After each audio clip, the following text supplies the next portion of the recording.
UI UX Python నేర్చుకోండి, లక్షలు సంపాదించండి. Join quality thought.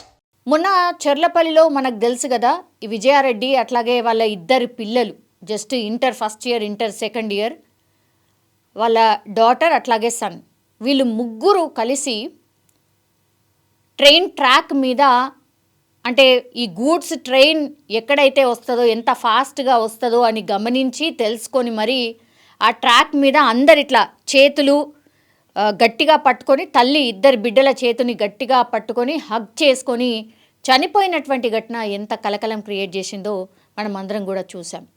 తర్వాత అక్కడ ఎవరైతే లోకో పైలట్ చూస్తూనే ఉన్నాడట, అంటే ఆయన కంట్రోల్ చేయలేకపోయిండు. వాళ్ళు కనిపించారు దూరంగా, హారన్ కొట్టినా జరగట్లేదు ఏంటి అని. అప్పటికే బాగానే స్పీడ్లో ఉందట గూడ్స్ ట్రైన్ చెర్లపల్లి స్టేషన్లో అయితే ఆగదు. సో ఒక్కసారిగా గూడ్స్ ట్రైన్ అత్యంత వేగంగా ఢీకొట్టడం, తర్వాత తల్లి అట్లాగే ఇద్దరు పిల్లలు చనిపోవడం. ఇది చెర్లపల్లి స్టేషన్ సమీపంలోనే జరిగింది. ఈ ఇన్సిడెంట్ అక్కడ ఉన్నటువంటి స్థానికులు ఎవరైతే చూసినరో వాళ్ళని కూడా కలవరపెట్టింది. ఇంకోటి ఏంటంటే, ఇన్ఫర్మేషన్ చేరేసరికి కూడా అక్కడ స్టేషన్ దగ్గర ఎట్లుంటుంది, అన్ని కుక్కలు అవి ఇవి ఉంటాయి కదా. ఈ ఇన్సిడెంట్ జరిగిన తర్వాత ఎక్కడ ఈ వీళ్ళు చనిపోయినటువంటి ప్రదేశంలో ఈ వాళ్ళు అసలు ఇక అచేతనం అయిపోయారు, ఆల్మోస్ట్ స్పాట్ డెడ్గా.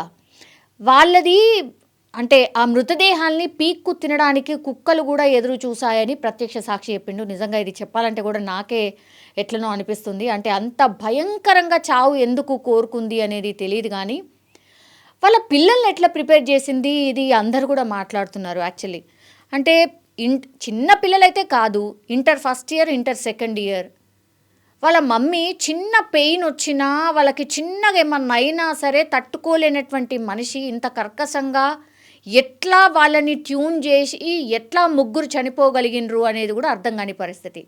సరే, సూసైడ్ నోట్ రాసింది కార్లో, అక్కడే అంటే ఎక్కడైతే పార్కింగ్ ఉంటుందో చెర్లపల్లి టర్మినల్లో పార్క్ చేసింది కార్.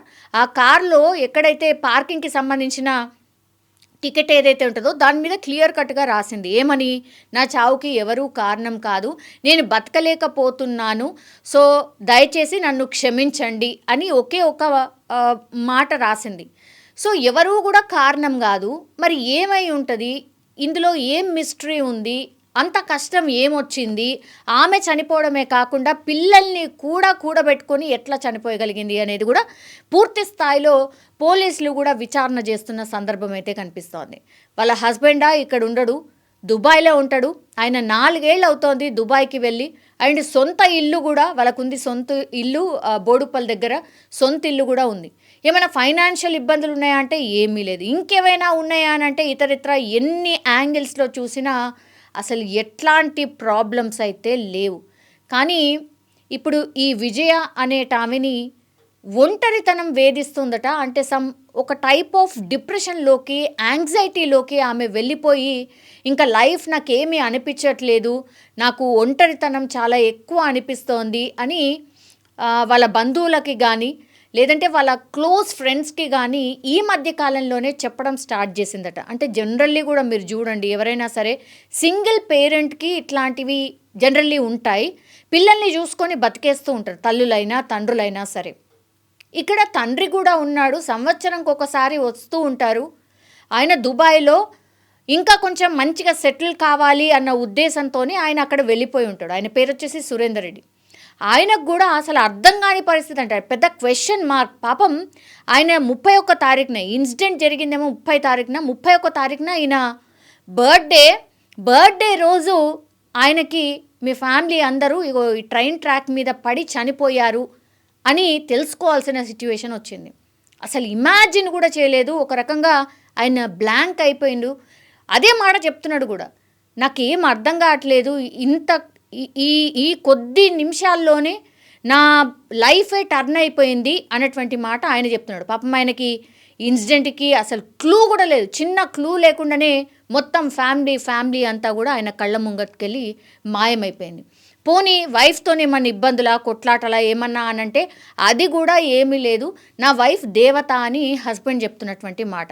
పోనీ ఆమెకి ఇంకేమన్నా ఇబ్బందులు ఉన్నాయా అంటే ఆమె team leader, that night shift చేస్తూ ఉంటుందట, చాలా కష్టపడుతుంది. అండ్ నా పిల్లల్ని చాలా మంచిగా పెంచుకోవాలి అన్న ఉద్దేశంతోనే ఆమె ఉంటుందట. మరి ఏం జరిగిందో తెలియదు కానీ ఆమె ఒంటరితనంగా ఫీల్ అవ్వడం స్టార్ట్ అయింది. తను షేర్ కూడా చేసింది. కానీ ఇప్పుడు పాపం ఈ ఇన్సిడెంట్ తర్వాత ఎవరికైతే షేర్ చేసిందో ఈ విషయాన్ని, వాళ్ళు ఇప్పుడు కళ్ళ నుంచి నీళ్లు పెట్టుకొని వాళ్ళు చెప్తున్నది ఒకటే, మేము ఎక్స్పెక్ట్ చేయలేదు, మాతో షేర్ చేసింది, నాకు ఒంటరితనంగా ఫీల్ అవుతున్నా, నా వల్ల అవ్వట్లేదు, లైఫ్ ఇంతేనా అనిపిస్తుంది, అసలు నా గోల్ ఏంటో తెలియట్లేదు, నాకు అంతా బ్లాంక్గా కనిపిస్తుంది, నా పిల్లలు ఏమైపోతారో, ఇలా చాలా టైమ్స్ డిస్కషన్ చేయడం స్టార్ట్ చేసిందట గత 15 నుంచి 20 రోజుల క్రితం నుంచి. ఎప్పటి నుంచి అలా ఉందో తెలియదు కానీ 20 రోజుల నుంచి మాత్రం చాలా ఎక్కువ డిప్రెషన్లోకి వెళ్ళిపోయినట్టుంది.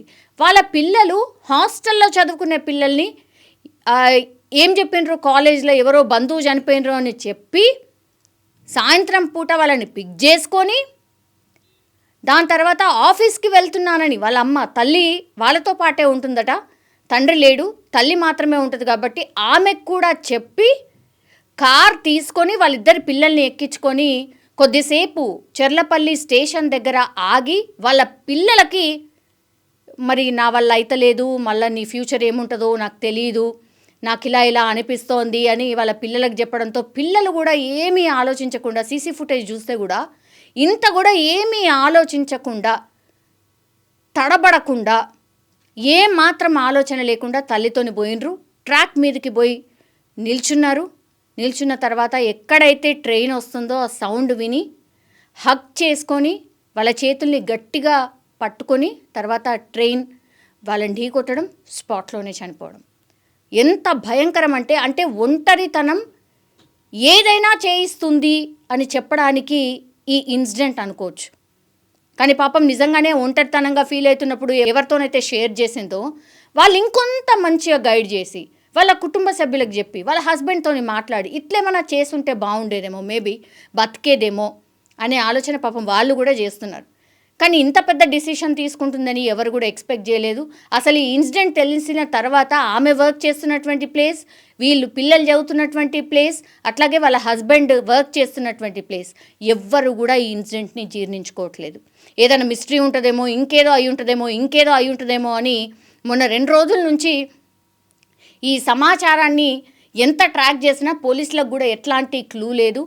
చాలా క్లియర్గా ఆమె ఒంటరితనమే ఇప్పుడు వాళ్ళ పిల్లల్ని, ఆమెని చంపింది అని ఆల్మోస్ట్ పోలీసులు నిర్ధారణకు వచ్చిన సందర్భం అయితే కనిపిస్తోంది. నిజంగా ఈ ఇన్సిడెంట్ చాలా చాలా బాధాకరం. సో ఇట్లాంటి వాళ్ళు ఎవరైనా మీ దరిదాపుల్లో ఉన్నా, మీ ఫ్రెండ్స్ సర్కిల్లో ఉన్నా, దయచేసి వాళ్ళని కూర్చోబెట్టి కొద్దిసేపైనా మాట్లాడే ప్రయత్నం చేయండి. అందులో నుంచి, ఒంటరితనాన్ని నుంచి బయటకి పంపించేలాగా, బయట ఎలా పడాలో చెప్పే ప్రయత్నం అయితే చేయండి. చాలా డాక్టర్స్ కూడా అవైలబుల్ ఉన్నారు. మరి ఆమె జాబ్ కూడా చేస్తోంది, ఇలాంటి గైడెన్స్ ఆమెకి రాలేదా, ఇవన్నీ కూడా క్వశ్చన్స్ ఉన్నాయి. కానీ నిజంగా ఒక ఫ్యామిలీ అయితే ఈ ఇన్సిడెంట్ తర్వాత ఆగమైపోయింది.